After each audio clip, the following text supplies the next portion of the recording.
কথা বলতে পারতেন না, ছিল না কোনো আপনজন। ২৫ বছর ধরে নরসিংদীর মেথিকান্দা রেলওয়ে স্টেশনের প্রতিটি ধূলিকণা চিনেছিল তাকে। প্ল্যাটফর্মের মানুষগুলোর কাছে বুবি নামে পরিচিত ছিলেন ৭০ বছরের বৃদ্ধা ববি বেগম।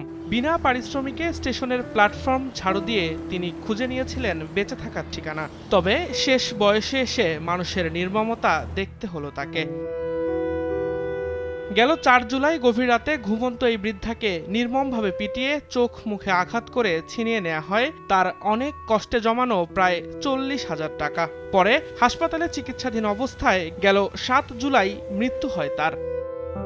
বুবির এই নির্মম বিদায় নাড়িয়ে দেয় পুরো দেশকে। সামাজিক যোগাযোগ মাধ্যমে মুহূর্তেই ক্ষোভ ছড়িয়ে পড়ে। সবার একটাই দাবি, হত্যাকারীদের বিচার। অবশেষে এই হত্যাকাণ্ডে জড়িত মূল হোতাসহ ৫ জনকে গ্রেফতার করেছে র্যাব ১১। শুক্রবার রাজধানীর কারওয়ানবাজার মিডিয়া সেন্টারে এক ব্রিফিংয়ে র্যাব জানায়, বৃহস্পতিবার নরসিংদী ও ব্রাহ্মণবাড়িয়ার নবীনগর থেকে তাদের গ্রেফতার করা হয়। প্রথমে আমরা ৩ জনকে গ্রেফতার করি নরসিংদী জেলা থেকে। ২ জন ওই ঘটনাস্থল অর্থাৎ নরসিংদী এলাকায় ছিল না। পরবর্তীতে তারা ব্রাহ্মণবাড়িয়ার নবীনগর উপজেলাতে চলে যায়।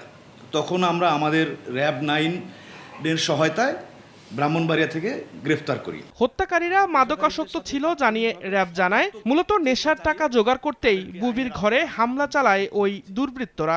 গ্রেফতার ৬ জনের মধ্যে ৩ জনের বিরুদ্ধে অতীতেও মাদক আইনে মামলা হয়েছিল বলে ব্রিফিংয়ে জানানো হয়। ওনার দীর্ঘদিনের সঞ্চিত অর্থ তার কাছে ছিল, এটা দুর্বৃত্তরা জেনে যায় এবং ধারণা করা যায় যে এই অর্থ নেওয়ার জন্যই তারা আসলে হামলা করে।